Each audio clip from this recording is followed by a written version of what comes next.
Hey, hello! Welcome back everybody to another video on the Volvo Sleeper.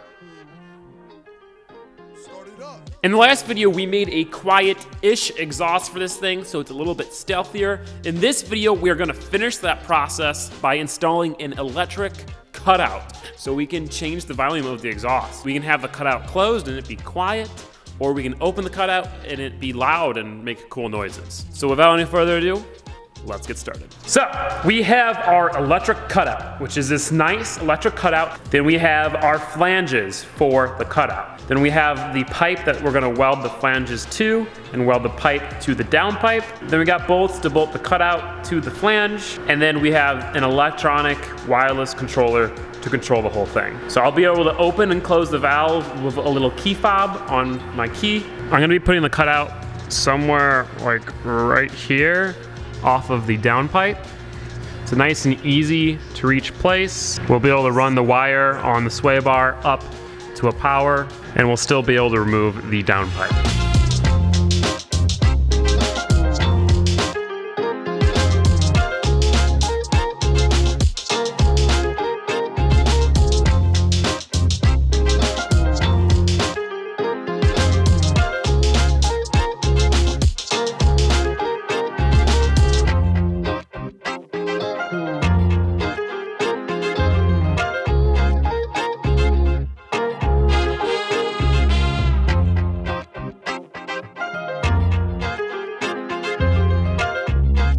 So this is the most important test. Can I remove the downpipe with this thing on?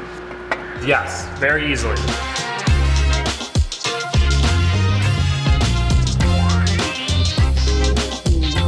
This is lit.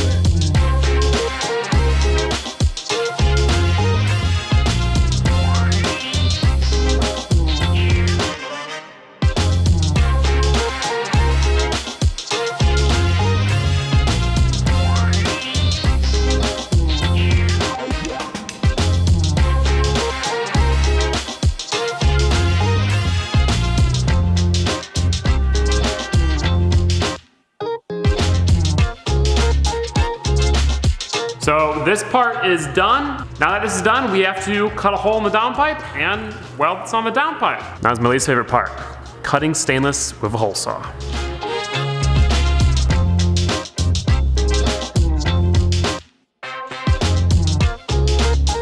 You guys have taught me two things, slow and lube.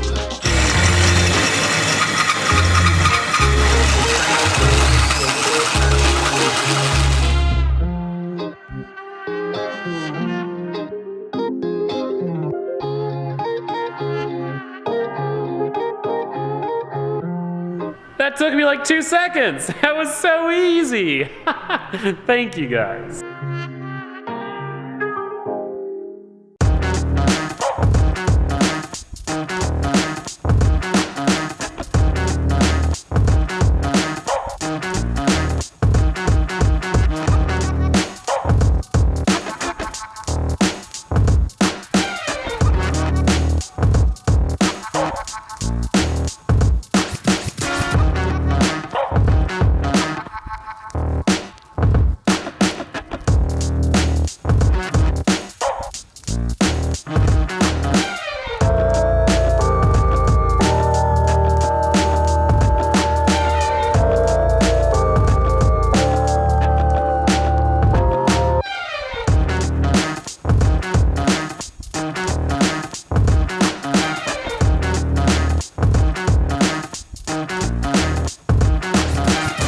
Well, the cutout's in. It's freaking massive. Look at it. Either way, now it's time to wire up the controller. Super easy. 2 wires going to the motor. Oh man, whenever that heater turns off, it's like peace. But it's just a power, ground, then 2 wires to the motor.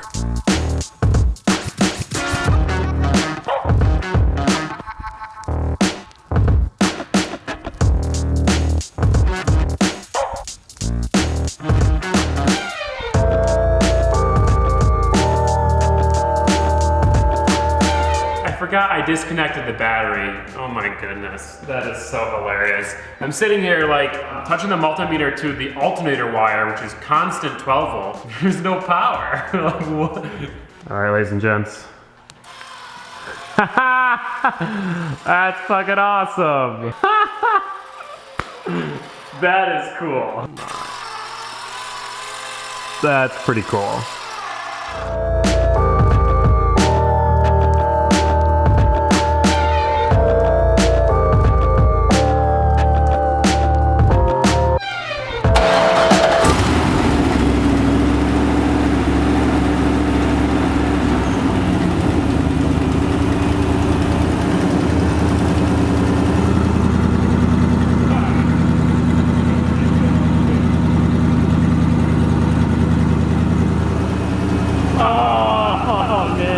So if you guys didn't see the end of the last video, we're driving the Volvo all the way down to Atlanta, Georgia at the end of this week, less than 7 days from when I'm filming this. And there's a lot of stuff to do to the car before it's ready to drive.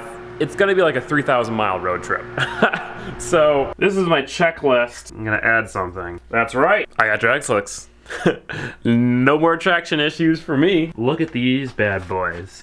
So this is an M&H bias ply. This is a DOT legal bias ply, and it is a bias ply that does not require an inner tube, which is awesome. They're pretty big, but they're actually only technically ½ an inch bigger in diameter than the tires that are on there now. So they should fit with not too many issues. My original plan was to take these, get them mounted on the wheels, and put them on the Volvo and test out the traction. That's the issue. As you can tell, I need to keep the winter tires on the Volvo for now. So instead, today I'm going to focus on installing a new gauge cluster and restoring the interior. The Volvo has a few interior issues. There are a lot of pieces of plastic that are broken, a lot of trim pieces that are missing. It doesn't have a glove box door, and the driver's seat is terribly ripped and terribly bent. So the first thing I did was take the two seats out. There's a local shop here in the Chicagoland area called Swedish Car Parts. I brought the seats to them and they redid the seat completely. They fixed and welded the frame back together, replaced the foam in the seat, replaced the heating element in the seat, and replaced the cover with a nice blue leather cover. So the seats now look awesome. I went ahead and threw them back in the car, and actually in the last video, they were in the car when I drove the car, so you might have seen that. So now we just have a bunch of like random interior trim pieces that I'm gonna put on the car, so it's finished. But let me show you something really cool and something that is going to totally change this car. Lots of wires. All of this stuff is provided to me by One Gauge. So that's the new gauge cluster. That is a fully digital gauge cluster that connects to the Holley, but will also, in my situation, connect to the fuel level from the car and a GPS speedometer. So I'm gonna have all working gauges. I'm gonna be able to see all the stuff the Holley sees while also seeing some of the stuff that the stock system sees. There's a bunch of really cool features I want to talk about, but let's install it first.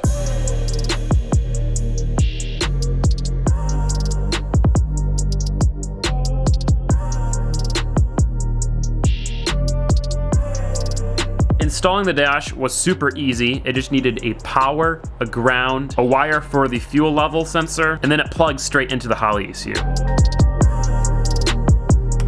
there we are. At first we were having issues getting the fuel level to work, but One Gauge just sent me a software update. I uploaded it to the dash and it fixed it. That's one of the awesome things about this dash. It's totally customizable, it's easy to modify. The dash is available for a bunch of cars, including Miatas and 240s and Volvo 240s. It can read info from a standalone ECU like a Holley, or it can get info from an OBD2 port, or you can wire it into standalone sensors and have it get data that way. If any of you guys are interested in getting one of these for your car, check out the link in the description down below. As you will see, this thing is rad.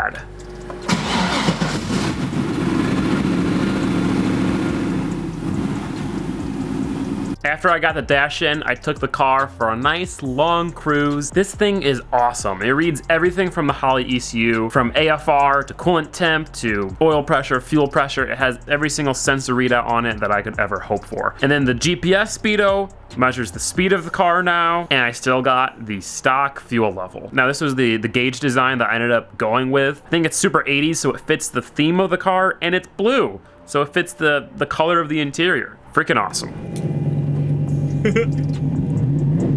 With the new seats, the glove box, and all the other interior put back together, it looks like a real car. It's so freaking awesome. Also, if you can't tell, I got a new lens. It's technically a fisheye lens, but I tried to do some stuff in post to make it not too distorted. I wanted to get a new lens for vlogging when I go on trips, like the trip we're about to embark on. Only problem is that this one's a manual focus, so let me know your thoughts. For now, I'm gonna eat my sandwich. So now that everything is done and installed, let's take the car back on the street. John's gonna get some outside shots. Let's get some exhaust clips. Let's have some fun.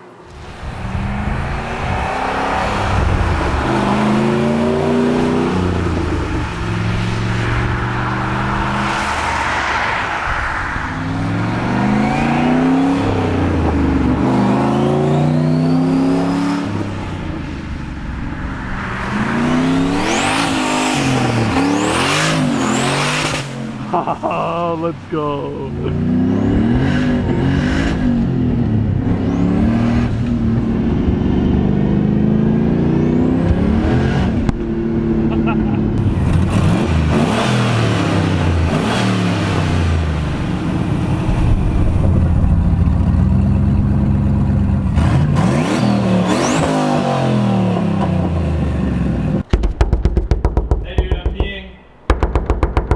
Well, I was able to cross off 2 things from the checklist, and then I added 5. Are you excited to ride in a untested car for 3,000 miles? Yeah. What am I supposed to say? Yeah. What am I supposed to say? You can say whatever you want. This is not... Yeah. No, I think it's gonna be fun. Yeah, it's I'm nervous. I'm nervous as heck because I don't want the car to break and not us not make it there. John's coming. Pasha's coming. I think if I were you, I would be nervous. Yeah, I guess, thanks. I don't know how these videos are gonna go. I think we'll have one more video getting the car ready for the trip, and then we're off to Georgia to see That Dude in Blue. Then we're going down to Florida. Hopefully we're going down to Florida, collaborating with some people down there. Who knows? We're just gonna frickin' have a fun road trip in the Volvo. If you guys wanna watch the next video, you can click up there, watch it right now. If you guys wanna pick up a Volvo Sleeper tee, link in the description. Thank you all so much for the support. See you in the next one. Peace out. Goodbye.